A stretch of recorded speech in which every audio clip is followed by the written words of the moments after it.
దేవుడు ఆత్మ గనుక తను ఆరాధించువారు ఆత్మతో సత్యముతో. సో ఆయనతో మాట్లాడాలి అంటే నేను ఆ ఫ్లెష్ రెల్మ్ నుంచి స్పిరిట్ రెల్మ్ లోని కనుక ఏమైనా ఎంటర్ అయితే ఆయన ఏం మాట్లాడుతున్నాడో నాకు అర్థమవుతుంది. సో నేను కళ్ళు మూసుకొని ఉండగా నాకు కంటికి కనబడినవి కనబడతా ఉంటాయి, నాకు చెవికి వినబడినవి వినబడతా ఉంటాయి, నా హృదయానికి అర్థం కానివి అర్థమవుతా ఉంటాయి. ఎందుకంటే దేవుడు తన ఆత్మ వలన వాటిని మనకు ప్రత్యక్షపరుస్తూ ఉన్నాడు.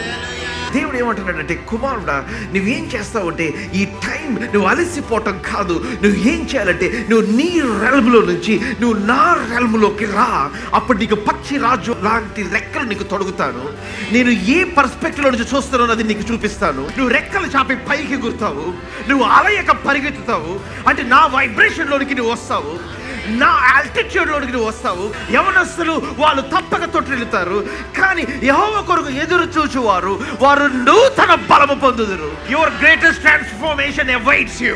మీ గొప్ప రూపాంతర అనుభవం అది మీ కొరకు వెయిట్ చేస్తూ ఉంది. Yes, while you are seeing that God is not thinking about you, మీ గురించి దేవుడు ఆలోచించట్లేదు మీరు అనుకున్న moment. See, that is the moment God is telling, come on, shut up your eyes, shut up your ears, shut up your mouth and come on and wait in the presence of the Lord. నా యొక్క న్యాయం ఎందుకు ఆలస్యం అవుతుందని చెప్పడం ఆపేసి, నా break through ఎందుకు ఆలస్యం అవుతుందో అది మాట్లాడటం ఆపేసి, come on, get into this realm.